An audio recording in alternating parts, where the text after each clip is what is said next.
Hello everybody and welcome back. In today's video, we discuss everything to do with the stock, crypto and commodities markets right now, heading into what is going to be an incredibly important Friday close. It's quadruple witching, and that might sound a little bit spooky, and it certainly is, because we have one of the biggest quadruple witching events ever on record. Yeah, you heard me right. Massive volume, massive trades, which means massive manipulation. Let's get into it right now and talk about these markets. See you soon. Well, welcome back to our market recap show here for the 17th of March 2022 close. And of course, if you like anything to do with stocks, cryptos or commodities, please remember to subscribe and smash that like button if you find value in the video. We'll begin here by just talking about the broader market of the SP 500. Then we'll get into some commodities and options discussion, and then we'll move into indices, stocks, and of course, crypto. Let's take a look at what happened here. So it was mostly a little bit green here in the energy sector. Some of the consumer discretionary stocks did well, and there was a bit of red and a bit of a green, but overall a very strong day again on the market. This now marks 3 days of strength, which is unusual, and one of the first times we've seen this now in this whole disaster that has been 2022 so far. The market regained some strength in the morning, sold off, but then it closed in the end up, and that's usually meaning that Wall Street was happy enough to at least hold the positions into the close. IWM did the best, that's the small caps, but I think the bigger interest here was the big movement away from technology. We've seen the last 2 days be tech, and we certainly saw small hypergrowth stocks doing particularly well, but XME took it out again. That's metals and mining.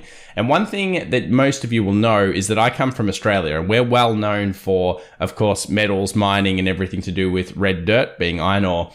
And this is interesting because our markets held very well through this whole disaster, which is 2022. But guess what's happening? Multinationals are coming back to Australia for investment. We haven't seen this since the 2000s. So is this really starting to point in the favor of not only high interest rates, which we believe we will have, high inflation, which the Fed has told us about, but also a longer term metal and mining boom, which we haven't seen in a very, very long time. It's just an interesting thing. They're coming back, and they're coming back in force into our market, which is predominantly energy, metals, mining, and finance. Let's talk about the rest of them. It was a bit of risk off for some of the stocks that have been doing quite well recently. In general, everything was up, and there was just a few slightly down. So it was a pretty strong day, you would think. Now, a lot of people are saying, is this the beginning of a new bull rally? Are we going to see the turnaround? Well, statistics would have you say yes.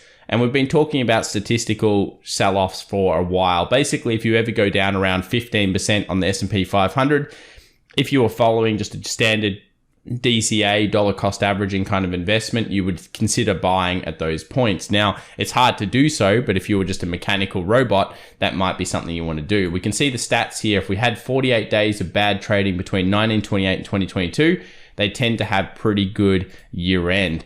And I've got somebody doing a study at the moment, which is going to be whether we go into some kind of weird recession or stagflation, which sectors will do best, but also whether the market can actually improve over that time. It's going to be a very interesting study. Yeah, I know it sounds weird, but we'll see what the results are. So make sure you subscribe and we'll find out what goes on there.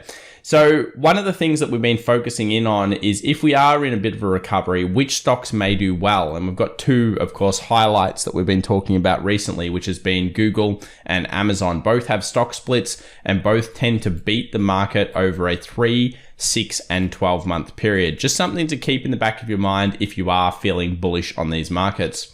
So what have we got going on Friday? Well, it's quadruple witching. Now, for many people, they won't know what it is. So let's give you a quick rundown here. It's a cool chart. Everyday Growth Advisors gave me the permission to use this last time, so that was good. What is it? So simultaneous expiration of stock index options, stock index futures, and single stock futures. They're all expiring at the same time. It happens usually every third Friday of every quarter. So that is March, June, September, and December. And why do we care? Well, of course, it creates increased volume trading and a lot of volatility. And therefore, what isn't on this chart, a lot of manipulation. So let's talk about the options interest strike coming into this actual options expiration. Here's the interesting thing. This is for the 18th. This is for the quadruple witching. look at these. And we've talked about them before last week, and we talked about how it might actually put what we call a put wall in the market. Now, why do we call it a put wall? Because Wall Street really won't want to pay off these options. This is how much options are still open interest sitting in the market. And this is taken as of the close. So 400 and 380, it looks like these are going to be losers. And really, it starts to drop off a bit, but we've got a lot around 420, a lot around that 410, and then we have a lot around 440. And I think we'll be striking off the idea of 440 here coming into the Friday, because there's actually quite a few calls here. So will we see a sell-off on Friday? It seems likely from the options side. Now we'll break into that a little bit more, but I want you to just have a look at next week. So this is next week's one. This is the 25th of March options expiration. Still a lot of puts in the market in comparison to the calls. We'll get back onto that after we see what happens here in the quadruple witching. But I want to bring up here the actual strikes and how much interest has really been going through. This has been a massive options week. We still have 74,296 open interest at 440. Would Wall Street want to pay these off? You would think not much. Certainly not too much anyway. Now, there are still quite a lot of open interests also sitting around 435, which I think becomes the interesting strike point for the SPY or for the SP 500. Somewhere, if you could push it down underneath this level, it might work out to be best for Wall Street in terms of making the most amount of money.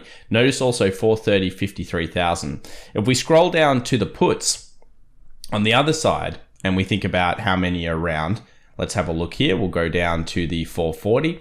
So we'll notice that the 440 has 50,000, so less. And then there is around 38,000 sitting on the 435, and then very equal in terms of the amounts of puts open at the 430.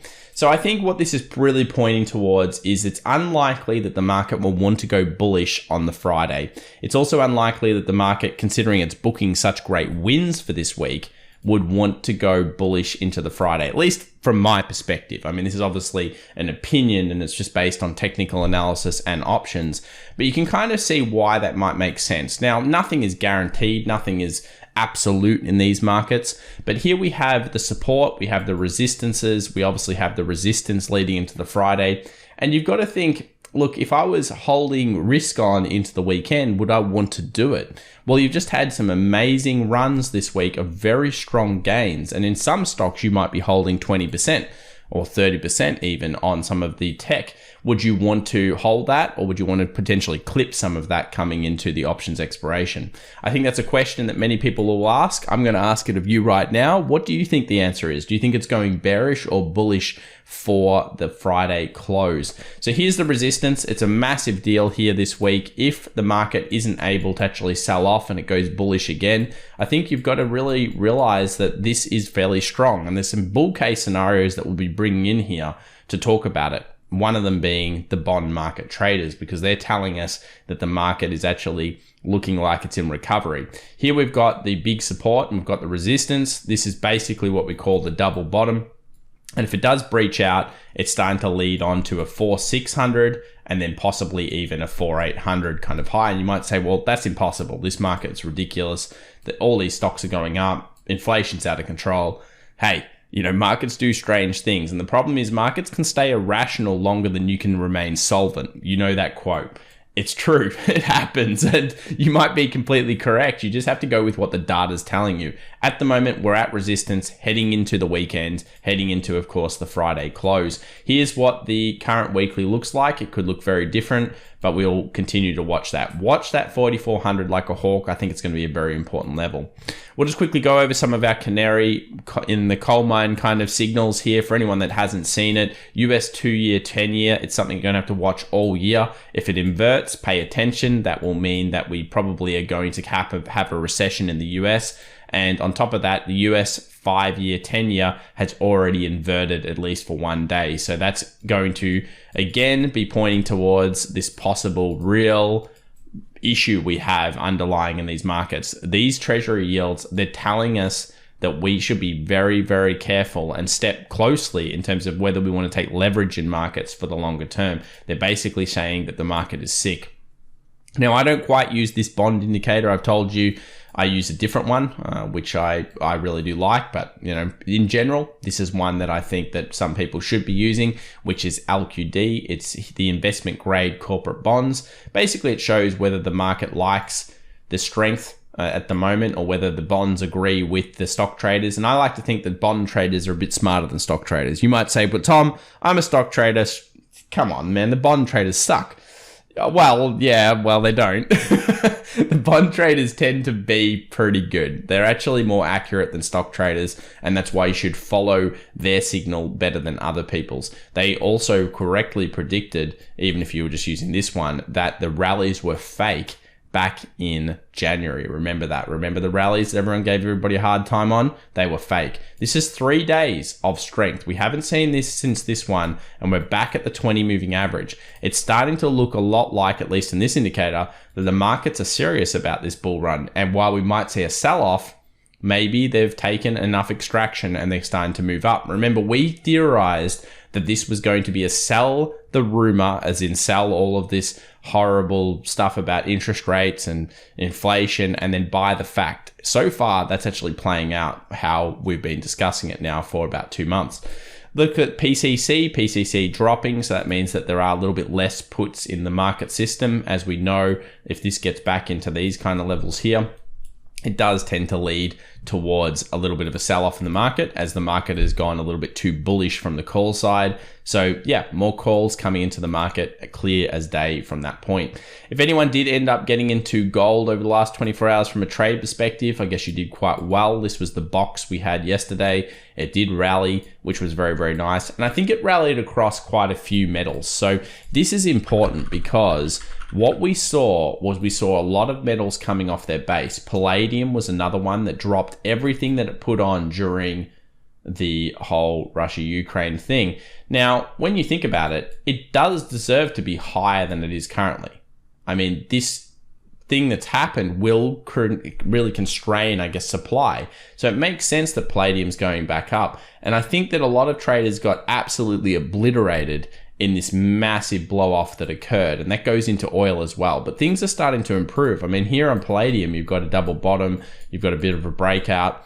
Hey, from a technical level, that's actually a lot better than it was. US oil has also improved here a little bit. Now, I'd be a bit careful on oil because, as we know, they could change supply at any point, but really, it's starting to move back up. I could see it going somewhere around probably some kind of fib retracement to the way back, something like a 50 to a 61.8, even a 78.6. I would pretty much be drawing in this line here, looking for the market to come back here and then maybe turn around. And I think that would be a fair bet here on oil. The first daily signal of good bullishness. We obviously get this potential hanging man here where it's gone down, looked like it's rejecting, and then bam, straight back up, closed above. Interesting, not too bad. And definitely an improvement here in the oil market over the last 24 hours. Let's move over to some stocks. Tesla definitely doing the good business. This is the first day we've seen Tesla break above the 20. Again, some of these things, like whether you look at hyper stocks or you're looking at any of these other stocks that have been beaten down, they're starting to improve pretty well on the charts. Look at this 20 moving average.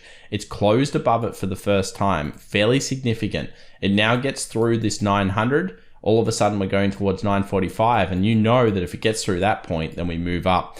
I would expect some weakness on the Friday session for this, so I think it could certainly turn around and then move forwards, but something to be interested in, of course, look at. Let's move over to ARK, very, very similar. We talked about hyper growth stocks having good bases on them. Well, look at ARK. We extrapolate out our downward trend for a long time. We know that the daily 20 moving average has held this down, and it's sitting right there again. It's a good bit of a trapper, I guess you would say, for people in the rallies. If this sells off, what we're looking for is a pullback up and, of course, a closure above the daily 20 to show us the first signs of recovery are here for these hypergrowth stocks. And you might say, but Tom, it's already gone up 20%. It has. But how many times has it gone up 20% recently? It's done it quite a few times, and then that's been false rallies. So we're right on the precipice of where these bulls get back control. And if the bears want to get into this market, they've got to go now. They've got to be quick, because otherwise the bulls really will be back from the price action standpoint, and that'd be a pretty big deal. CQQ, this is just the Chinese technology sector. I just wanted to bring it up. This was obviously when they made an announcement that they were particularly going to maybe support the markets a little bit more. If you're interested in this market, I would say that probably the floor is in. This is a guess more than anything else.